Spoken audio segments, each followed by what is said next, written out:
मेष राशि के जातकों से तो मेष राशि वालों, ये महीना आपके लिए थोड़ा सा मिक्स्ड रिजल्ट लेकर आने वाला है। महीने की शुरुआत में आपको 5 ग्रहों का योग आपके 12वें हाउस में बन जाएगा, जिससे फॉरेन ट्रेवल या बहुत ज्यादा ट्रेवलिंग के योग भी बनते हुए नजर आते हैं। इवन बहुत ज्यादा खर्चा होना और फिर उस खर्चे को लेकर चिंता होना और फिर खर्चा ना करना, ये पूरा एक रोलर कोस्टर आप देखते रहोगे इस पूरे महीने में। लेकिन यहाँ पर यह भी देखने को मिलता है कि कई सारे खर्च बड़े जरूरी भी सामने आएंगे, तो चाह कर भी आप उन्हें नहीं रोक पाओगे। यहां पर बहुत ज्यादा इन्वेस्ट करने से, शेयर मार्केट में तुक्का लगाने से थोड़ा सा बचना चाहिए। अदरवाइज आप अपने पैसे को ठंडा कर सकते हैं या फिर उसको वो किसी काम नहीं आ रहा, ऐसा भी है। तो ये महीना पहली चीज जो ध्यान में रखनी है, अपने पैसे का ध्यान बहुत रखिए। जैसे हम अपने बच्चों का ध्यान रखते हैं ना, वैसे आप अपने पैसे का ध्यान रखेंगे। उधारी देने के लिए अच्छा टाइम नहीं है।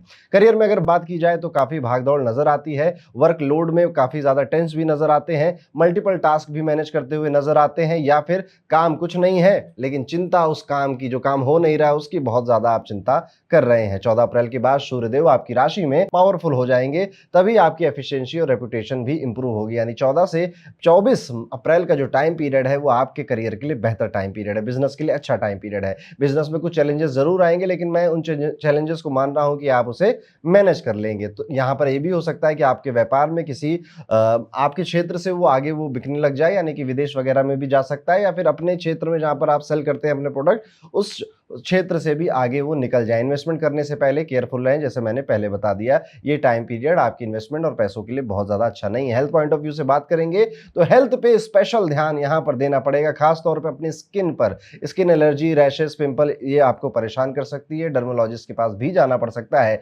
महीने का जो सेकंड हाफ है, यानी कि 15 अप्रैल के बाद हेल्थ में इंप्रूवमेंट जरूर दिखाई देगी आपको। यहां पर सूर्यदेव मजबूत होकर अच्छे रिजल्ट दे रहे हैं। लव लाइफ में oh my God, up and down, down and up, सब कुछ एक्सपीरियंस आप कर डालोगे। खत्म हो गई अब मेरी लव लाइफ, ऐसा भी होगा। वापस से शुरू हो गई, फिर खत्म हो गई है। अपने पार्टनर पर ही डाउट करने लग जाओगे कि यार सही चूज किया था भी कि गलती कर दी इसको चूज कर। इस तरह के भी आपके मन में ख्याल आएंगे। इवन आपके पार्टनर की भी हेल्थ थोड़ी सी खराब हो सकती है, जिस वजह से आप चिंतित हो सकते हैं। मैरिड लाइफ में अगर देखा जाए तो मिसअंडरस्टैंडिंग बहुत बढ़ रही है। ये टाइम काफी पेशेंस रखने वाला है कि अपने रिश्तों में आप पेशेंस रखें और पेशेंस से ये टाइम निकालें। कम्युनिकेशन क्लियर रखें अपने पार्टनर के साथ, और बहुत ज्यादा ना लॉजिकल होने की बजाय बहुत ज्यादा केयरिंग और पैम्परिंग वाला मोड आपको ले लेना चाहिए। लॉजिकल बिल्कुल मत होइए और इगोइस्टिक बिल्कुल मत होइए, नहीं तो आप आग में घी डालना ही, ऐसा ही समझ लीजिएगा। चीजें, प्रॉब्लम आपकी बढ़ती हुई नजर आती है। वहीं पर अगर एजुकेशन देखी जाए तो यहां पर देखने को मिलता है कि छात्र अपने एजुकेशन पर पूरा ध्यान देते हुए नजर आते हैं।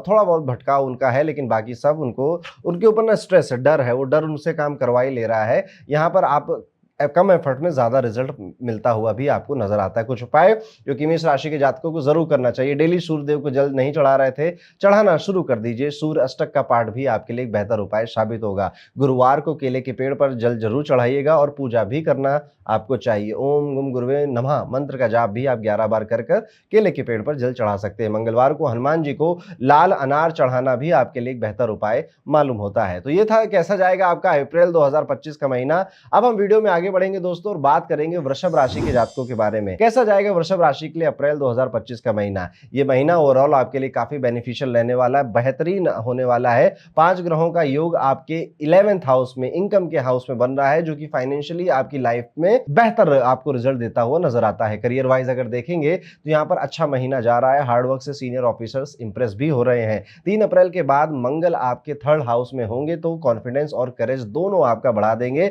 बिजनेस में कुछ रिस्क लेना पड़ सकता है, लेकिन फायदा भी वहीं से निकल कर आएगा। फाइनेंशियली सुपर महीना है आपके लिए। मल्टीपल सोर्सेज से पैसा कमाना, कोई पुराना एसेट बेचकर पैसा ज्यादा कमा लेना, ये सारे योग बने हुए हैं। शेयर मार्केट से भी अच्छा गेन कर सकते हैं यहाँ पर, या फिर इस वक्त आप ऐसे स्टॉक्स या ऐसी इक्विटी में इन्वेस्ट करेंगे जो कि आने वाले महीनों या सालों में आपको मेजर प्रॉफिट दे देगा। डिस्काउंट में वैसे ही चल रही है शेयर मार्केट, खरीद सकते हैं आप। फैमिली प्रॉपर्टी या इन्वेस्टमेंट से भी अच्छे से रिटर्न मिल सकते हैं। आपका कमरा किराए पर नहीं उठ रहा था तो दोस्त उठ जाएगा और अच्छा रेंट भी मिलेगा। लेकिन 14 अप्रैल के बाद फॉरेन ट्रिप या सडन एक्सपेंसेस पर पैसा खर्च हो सकता है, तो स्पेंडिंग पर पूरी नजर बनाएंगे। एक एक्सेल शीट बना लीजिए, गूगल शीट बना लीजिए और उसमें अपना एक्सपेंस एंड ऑल टैक्स वगैरह खुद से मेंटेन करने की आदत डाल लीजिए। इस साल काफी काम आने वाली है। अगर हेल्थ पॉइंट ऑफ व्यू से बात किया जाए तो कोई खास परेशानी नहीं नजर आती है। माइनर से हेडेक या डाइजेशन इश्यूज वगैरह आपको इस महीने दिखते हैं। थोड़ा हाँ, गुस्सा ज़्यादा तेज नज़र आता है, जिस गुस्से की वजह से आप अपना ही नुकसान कर रहे हो, किसी और का नहीं कर रहे हो। मेंटली थोड़ा-सा और ज़्यादा परेशान हो सकते हो या फिर थोड़ा-सा कोलेस्ट्रॉल भी बढ़ सकता है, तो कोलेस्ट्रॉल को चेक में रखना चाहिए। लव लाइफ़ की और मैरिड लाइफ़ की बात करेंगे। लव लाइफ़ में अप्स एंड डाउन्स रहेंगे, कन्फ्यूज़न भी रहेगी। शादी की अगर सोच रहे थे तो प्लान थोड़ा-सा डिले होगा। कोई रिश्ता भी अगर देखने आएगा तो बात पक्की नहीं बनेगी। मैरिड पार्टनर अगर आपके हैं तो हेल्थ इश्यूज़ देखने को मिलते हैं आपके पार्टनर को। आपके पार्टनर और आपके बच्चे में महाभारत छिड़ जाए, ऐसा भी देखने को मिलता है। देखिए, हो क्या रहा है ना कि रिलेशनशिप में लगभग सबको प्रॉब्लम यहाँ पर फेस करनी पड़ेगी, और क्योंकि एक प्लैनेटरी ट्रांजिट हो रहा है जो कि मिड ऑफ अप्रैल तक चलने वाला है, तो आपकी राशि नहीं, बाकी सारे लोग भी लपेटे में आ रहे हैं, तो आप ज़्यादा परेशान मत होना, ये समय ही ऐसा है। भाई बहन अगर आपके कोई हैं तो उनकी मैरिड लाइफ में प्रॉब्लम आ सकती है जो कि आपके कानों में पड़ेगी। उनकी लाइफ में भी अप एंड डाउन वो फेस कर सकते हैं, हेल्थ वाइज भी, करियर वाइज भी, और मैरिड लाइफ जैसा मैंने बोला वैसा भी। मंथ के सेकेंड हाफ में घर का माहौल बेटर हो जाएगा, तो बस थोड़ा सा पेशेंस रखना है, बाकी सारी चीजें अलाइन हो रही हैं। उपाय के तौर पर शुक्र देव के बीज मंत्र का डेली जाप करना आपके लिए बेहतर उपाय है। वेडनेसडे को गणपति या फिर गणपति मंदिर जाना या फिर उन पर दुर्वा अर्पित करना भी आपके लिए एक बेहतर उपाय की तरह काम करेगा। शनिवार को शनिदेव की पूजा जरूर करिएगा। इस महीने मेहनत करते रहिए, खुश रहेंगे, और बहुत सारा अबंडेंस भी आपके लिए वेट कर रहा है, वो भी आपको मिलता जाएगा। हाँ, स्टूडेंट्स के लिए बात बच गई है,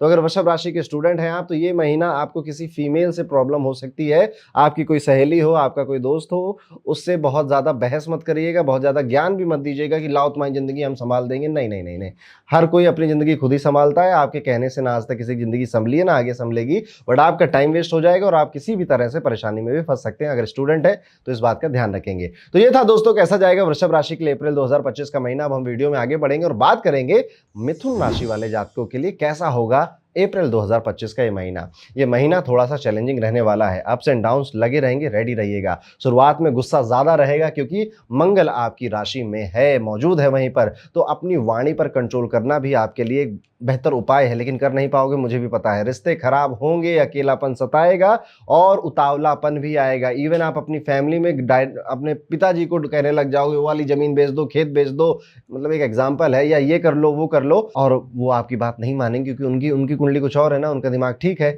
आपका दिमाग अभी खराब है। तो आप ना तो किसी से सलाह लीजिए ना ही सलाह दीजिए। कोशिश करिए कि ये टाइम पीरियड आप ज्यादातर बाहर एक्सप्लोर करने में, गाड़ी से नहीं, पैदल या साइकिल चलाकर एक्सप्लोर करिए। जिम जाइए, एक्सरसाइज करिए, बॉडी में तोंद निकली है 1.5 किलो की, उस तोंद को अंदर करिए, कुछ ना कुछ अपनी हेल्थ पर करिए, काम बेहतर रहेगा। फैमिली लाइफ में देखा जा रहा है तो स्ट्रेस आपकी वजह से ही क्रिएट हो रहा है, तो पेशेंस आपको ही बनाना पड़ेगा। एक्सपेंसेस हाई रहने वाले हैं, खर्चे बढ़ने वाले हैं, डिजायर बहुत एक्सपोनेंशियली ग्रो करने वाले हैं। शादी नहीं की है तो करने का मन करने लगेगा, इस तरह के डिजायर बढ़ रहे हैं ना। या फिर बेबी नहीं है तो बेबी का बहुत ज्यादा उतावलापन आ जाएगा कि बेबी होना चाहिए मेरे पास, या फिर अपने करियर प्रोफेशन में प्रमोशन वगैरह के लिए भी आप बहुत उतावले होने लग जाएंगे। ये टाइम पीरियड आपकी स्किन के लिए भी बहुत ज़्यादा बेहतर नहीं है, तो स्किन पर किसी तरह का कट देखना, इरिटेशन देखना, एलर्जी देखना भी थोड़ा स्वाभाविक है। हॉस्पिटल जाएंगे, वहाँ पर क्या करेंगे, अपना फुल बॉडी चेकअप जरूर करा लेंगे। ये रेमेडी भी हो जाएगी और फुल बॉडी चेकअप से आपके शरीर में क्या हालचाल चल रहा है वो भी आपको पता चल जाएगा। करियर की अगर बात की जाए तो वर्क प्रेशर तो रहने ही वाला है, उसके लिए ना आप कुछ कर सकते हैं ना मैं कुछ कर सकता हूँ। मल्टीटास्किंग करनी पड़ेगी, जो काम आपके नहीं है सीनियर्स वो भी करवाएंगे आपसे, और इस वजह से सीनियर से कॉन्फ्लिक्ट भी हो सकता है। लेकिन ये कॉन्फ्लिक्ट इस महीने अवॉइड करना है। ज्यादा नेता नहीं बनना है कि आज हम भिड़ जाएंगे अपने बॉस से, नहीं तो जॉब में नुकसान हो सकता है आपका। बिजनेस अगर करते हैं तो अपने एम्प्लॉय जिस पे आप सबसे ज्यादा लिस्ट बनाइए कि ये सबसे ज्यादा भरोसा करता हूं मैं इन आदमियों पे, बस वही आपका काट रहे हैं। चाहे आपको आज पता चले या फिर 1 साल बाद पता चले, पता जरूर चलेगा। यहाँ पर बहुत ज्यादा रिस्क लेने से भी अपने हाथ थोड़े से पीछे रखिएगा। हर समय ना छक्के मारने का नहीं होता, कुछ बॉल को डॉज भी किया जाता है, वही एक बेहतर खिलाड़ी बन पाता है। फॉरेन में अगर बिजनेस करना चाहते हैं तो अच्छा टाइम है उसके लिए, बेनिफिट यहाँ पर आपको मिल सकता है। फाइनेंशियली मिक्स्ड मंथ ये दिखता हुआ नजर आता है। एक्सपेंसेस ज्यादा होंगे लेकिन सेविंग्स भी कर ले जाएंगे आप। कोर्ट केस चल रहा है तो उस वहां से डेट आगे बढ़ जाएगी, काम कुछ नहीं होगा। 14 अप्रैल के बाद गवर्नमेंट सेक्टर से अच्छे गेन्स मिलेंगे। इन्वेस्टमेंट केयरफुल करते जाइए। हेल्थ पॉइंट ऑफ व्यू से अगर देखा जाए तो थोड़ी सेंसिटिव रहेगी। स्किन इश्यूज, एलर्जी या फिर माउथ अल्सर्स आपको परेशान कर सकते हैं। बीपी का प्रॉब्लम अगर है तो वो फ्लक्चुएट करेगा, उसका भी ध्यान रखना पड़ेगा। हेल्थ इश्यूज को इग्नोर बिल्कुल नहीं करना इस टाइम पीरियड में। डॉक्टर की सलाह लेनी पड़े तो जरूर लीजिएगा। अगर आपके प्यार मोहब्बत की बातें करेंगे तो लव लाइफ में मंथ शुरू में मिसअंडरस्टैंडिंग हो सकती सकती है अपने पार्टनर के साथ, 10 दिन तक चलेगी। उसके बाद ये मिसअंडरस्टैंडिंग रोमांस में कन्वर्ट हो जाएगी, एक दूसरे को मिलेंगे, डेट पर जाएंगे, सरप्राइजेस देंगे, गिफ्ट देंगे, सब कुछ लवी डवी हो जाएगा। अगर आपकी शादी हो चुकी है तो फिर से वही शुरुआत आर्गुमेंट से होगी, 10 दिन तक खूब आर्गुमेंट होगी, उसके बाद सब कुछ पहले जैसा हो जाएगा, कंडीशंस बेटर हो जाएंगी। लाइफ पार्टनर की हेल्थ का ध्यान जरूर रखना है। अगर आपकी फैमिली मैटर्स की बात करें तो परिवार में कुछ टेंशन जरूर दिखाई देती है, पेरेंट्स की हेल्थ कंसर्न बन सकती है आपके लिए। सेकेंड हाफ में रिलेशनशिप ठीक है, म्यूचुअल सपोर्ट भी मिल रहा है और माइंड भी थोड़ा सा शांति ही है। एजुकेशन की अगर बात करें तो मिथुन राशि के जो विद्यार्थी है ठीक ठीक ही समय आपके लिए नजर आता है। कुछ कंफ्यूजन आपको अपने करियर या फिर एजुकेशन को लेकर सता रही है, जो शायद आप अपने घर पर भी नहीं बता सकते हैं किसी को, क्योंकि आपको लगता है कि वो समझेंगे नहीं, और मेरा ये मानना है कि आप सही हैं। यहाँ पर आपको क्या करना चाहिए कि थोड़े पैसे खर्च करके किसी करियर काउंसलर से मिल सकते हैं आप, और वो आपको ज्यादा बेहतर गाइड करेंगे। ये उम्र ऐसी होती है ना दोस्तों कि सब कुछ जो हम कर रहे होते हैं वही सही लगता है, लेकिन जैसे ही 8-10 साल बीतते हैं ना तो लगता है कि यार एक बार समय में वापस जाकर वो गलती दोबारा ना दोहराएं। तो वो चीज ना हो आपके साथ, ध्यान रखिएगा। रेमेडीज के तौर पर यहाँ पर भगवान श्री गणपति का पूजा करना आपके लिए बेहतर उपाय है। ट्यूसडे को हनुमान जी पर 4 केले जरूर चढ़ाइएगा। हनुमान जी के मंदिर के बाहर अगर आप गुड़ चना बांट सकते हैं तो वो भी बहुत अच्छा है, या फिर हलवा चना बांट सकते हैं, वो भी बहुत अच्छा उपाय है आपके लिए। उपाय भी बता दिए, सब कुछ बता दिया। कैसा लगा आपको हॉरोस्कोप, कमेंट करके अब आप बताएंगे। तो ये था दोस्तों मिथुन राशि का 2025 अप्रैल का हॉरोस्कोप। अब वीडियो में हम आगे बढ़ेंगे और